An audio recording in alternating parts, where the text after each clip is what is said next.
নমস্কার, আমি পাপিয়া। আমি আছি আপনাদের সঙ্গে নিউজ নাওতে।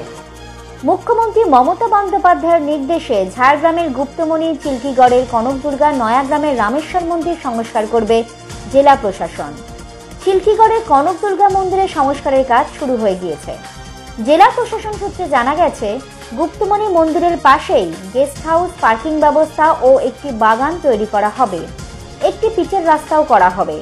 গুপ্তমণি মন্দিরে 1 কোটি, রামেশ্বর মন্দিরে 75 লক্ষ, কনকদুর্গা মন্দিরে 2 কোটি টাকা বরাদ্দ করেছেন মুখ্যমন্ত্রী মমতা বন্দ্যোপাধ্যায়।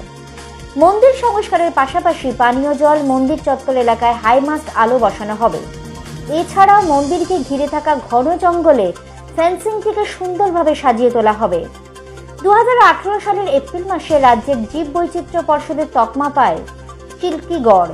খরস্রোতা ডুলুং নদীর তীরে 61 একর জায়গা জুড়ে রয়েছে চিল্কিগড় মন্দির সংলগ্ন ভেষজ গাছের সম্ভার।